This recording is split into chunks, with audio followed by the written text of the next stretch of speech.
Awaba pumba kaukthokna thamoi penba matagum nokkhibani masa khanghauda harau minok ama mikup khoding khanjakhibani mahaktabu laining oi thamoida chetna thamjabani pamuna nungsina nupama tabu oirabra ngasidi lamlanbi kanagi thamoigi mabungo manakta chensinduna chetna konjaningbani chatkhinu nangdi aigi nungsi thoibani oina janingbani mathanungda Nakandagi thanilna changsilaktuna masapaina kaurakpa aduda yenglamliba maikai adudagi khajik mitfam hongduna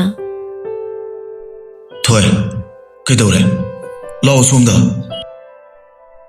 makhut paiduna chinglakpa adudadi masu amuktang matin yothaduna lakle uhobra nupa manasu chatkhribi nupi mabu adubu thajadana mityeng mana tanaduna yengjai Hainingkhibani masu manakta changduna nungsina mathada chejet konduna nungsiye nangbu nungsiye Thamoisina Ngairi nangtabu adubu pangdaba amagum tumin lephore sakhangnadaba lamlanba amagum una tamkhre asum leptuna leikhiba aduda henthoishu kari tawrabano khanna taplap kaurai Tamo chalasira Asumna henthoina kaurakpa aduda wangthoidu masadu khara lengduna hoi haiduna thoraktuna tumin gari do thogdorakle somdasu thajadi masadu kainoma tawkhre pukning wakhal pumba phajinduna haurakliba ihuldu phajinjai wa phawba ngangba ngamkhidre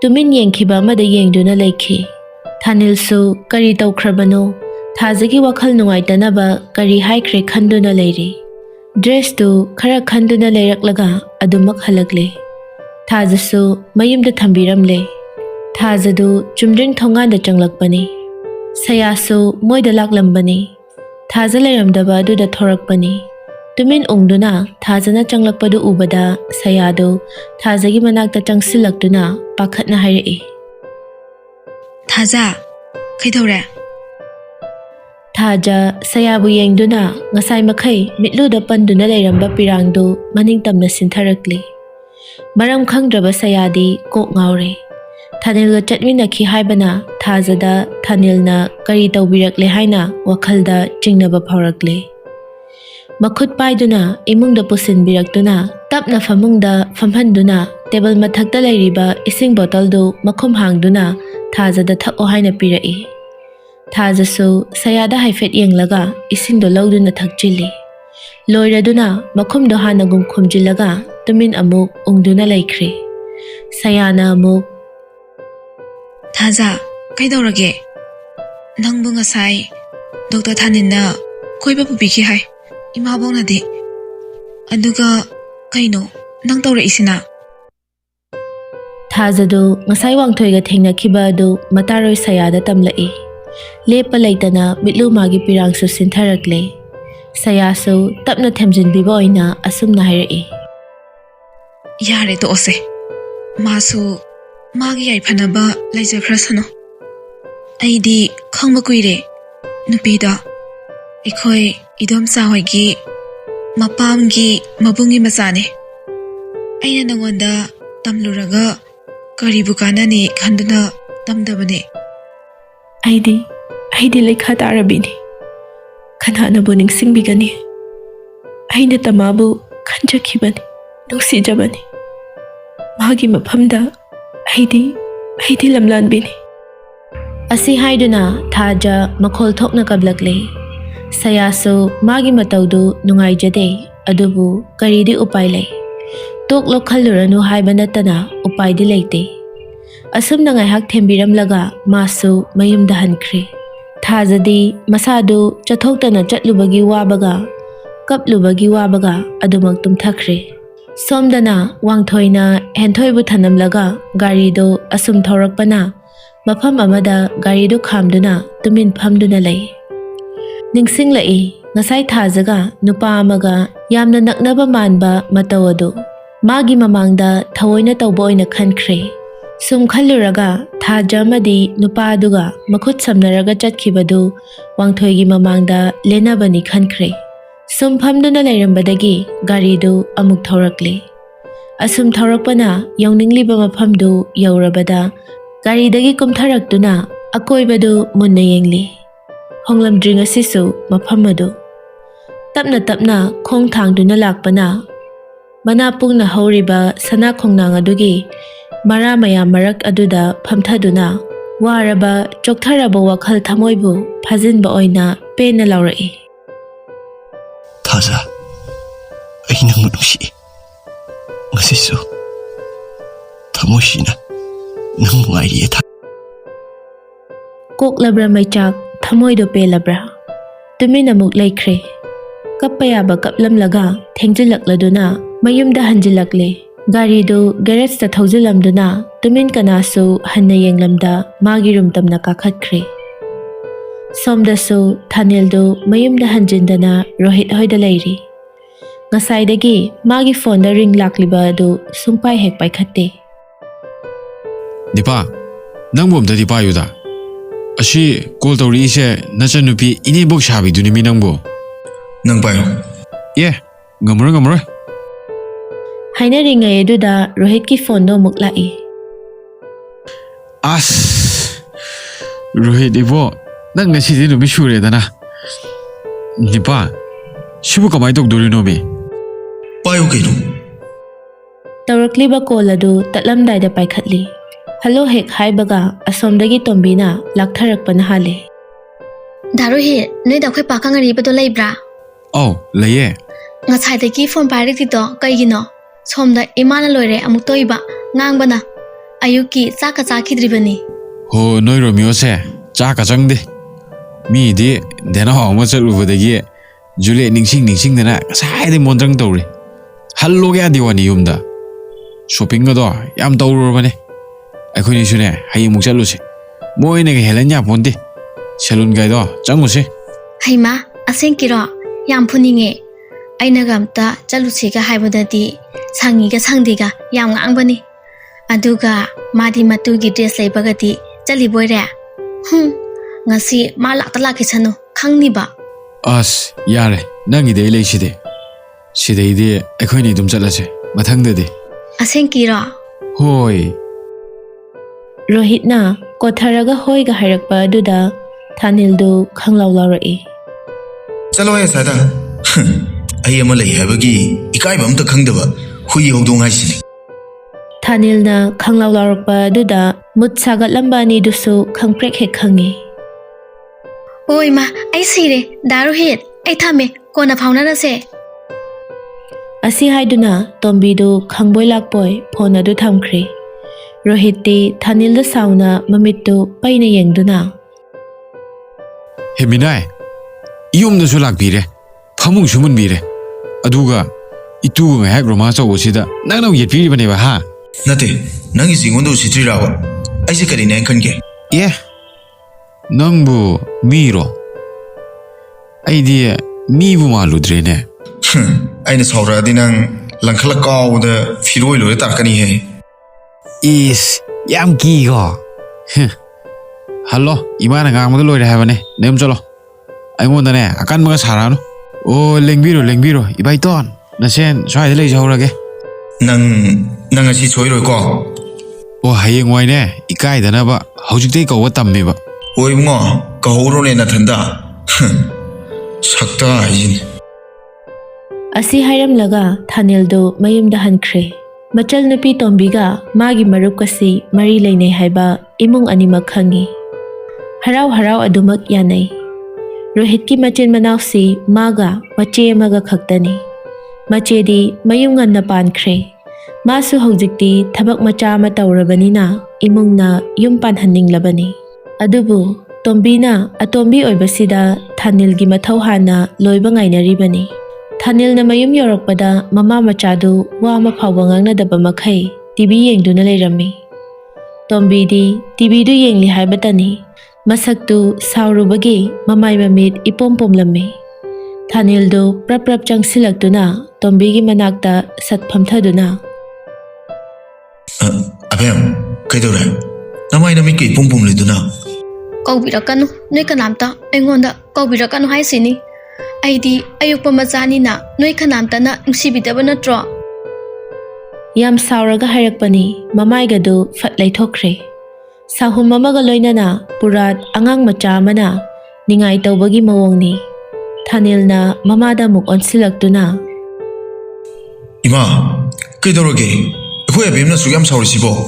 Ho hayengdo selon salune ye adu yadabagi Thanildu gyan tare. Ngasai Rohitna mamada haikhibaduna hairakpani haibasi.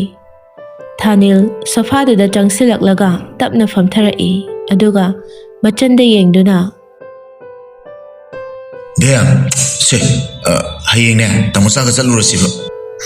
nahandagi aina haibadadi noi kanasu tabidaba natro Asi hairamlaga tombidu fet lauduna changki. Thanil su changage haina hogalakpani. ngai khoi bungo Thanildu hogatpa haurabani. Mamana khamlakpa aduda sat amuk famtharaktuna. Kaino ima? wari khara sakhisi nanen haibadubu kamai tausi haibano Kari wano? haima luhongbagi wadubuni ne masaksu phajai haine sen thunga yam pai hairi masasu thabak ama tawre ye mabung ahumgi marakta ningol matomdani hai Ima, kayaraga naina ki chaibano? Ay yabanga moina hanjin hanjin hai khrabo wafamni. Aduga senthum sanalupa mayamduna ne yum panba yagadaba natte. Laiminabada khwaidagi maru oribase mot chanabaduni. Mot chanadradi kaidognadoino. Aigi punsigi khongloi oigadoribadidi ai sana dum thijani. Masidane ima oina waraubigaru. As imana hena gyan tapam thokprana khallida. hai wakhal chanarakpa haisidine hayeng wai laiminaraga adum chanarakadabani ne Ima, aina nungsiba machin ama phau yaudaba miduga karamna wakhal chanadoino. Aigi nungsibabu machin ama phau piningdaba midudabu kamaina awan ngai phungdoknadoino haba. Sigi wase oiroidaba wani. Ima, mimangda sopsani ko haido hoku ko. adudi nangna pamlibasi lawai nupi mathong maram khangdaba nupi dunine adumbado imungsidaga pusilakpa yaroi ko nama aina pamni khanbro Karino, mathong maram khangdaba haibo. Lawai saraisina karino. nupi adugi maram aina khanglam loi khalliro leita laira dudi penthok lage adudi natana nupa khudingi izat yolaga ngausinnaraga leiba imana ngasi phau nangonda lukhak pijakhrabro natine nangna phiman khullaga karigi setoiba Pumnamaksibu magi maralo. Mama sana pamsana oikibraba. Nupi oina poglubase magi marala haiba. seluba khakta sunataba wathok su thokluraba wathok saubi ubada u mangol oidorabi mapunsiki wathok su adum saudoraba nupini Thanildu adumna mamana nganglakpa aduda taba ngamlaktraduna. Sauna table mathakta lairamba remote adu tap paikhatuna. Safu kanna leimaida laktana langki. Asawbadu phathaba ngamdadana leiram pochai langkhaiba thugaiba hauki. Sagondaba mina sauraklabadi yamna sathi. ibungo karino nana toribase angau aphei mayamduga laiminabada nang sungawrabo lawai nupi laikha tarabi angau bidugi hakandane nangna toribase ha Ima, wai khudingide. Lawai nupi laikha tarabi haribido. Mado aigi ti thawai. Aigi nuksibini. Mangondo thokliba tokdokdo. Mama sana thoganingdo thokiba amta nate. Ai khoi abemda thokpo iramladi ima kari fauni. Noi khudingmangna mabu inthoklebasu aidi magi damak lepkani. Aigi punsida mahak yaudrabadi ai hingbagi kanaba leite. Masi masu imana khangsinbiyo. Asawba amaga loinana hairakpani. Amuk makha tana. Mabu kaukthokro haiba taragadi ai punsigi yum panba ngamloi. Asi hairamduna magi rum tamna changkre.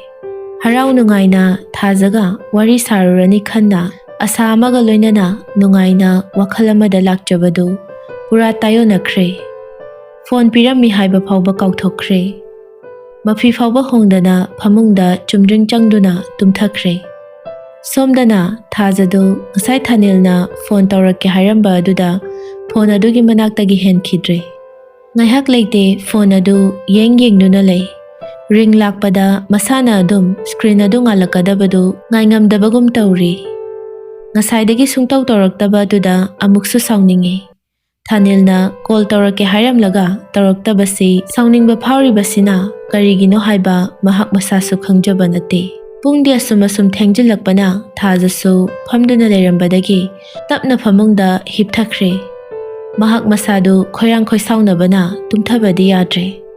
Maraksida Wangthoidu amuk hek ningsinglai. Karamnadi kawgani punsigi ahanba nungsi saihauda thengnakhiba punsi khongloi oijage khan khongpham chetna lepchakhiba nupa magi damak laibakta tamlamdaba oibana ngasidi punsi lambi tongankhre. Ningsing madom kapchaba natana upai leite. Ningsing laroi hanjin khalli. Ningsing bamana hena thamoibu maichak haplari. Toli nupi oibigi punsi yamna toli. Somdasu Henthoi Wangthoina chak phauba chadana tumin kadagi hendoraktaba aduda masu chak tu chadre. Manemnadi chatho ophana haijabani adubu karamna mapuroibana chadana mahakna hana chagani. Ngaihak leiraga chage haiduna awat apa haptuna lei.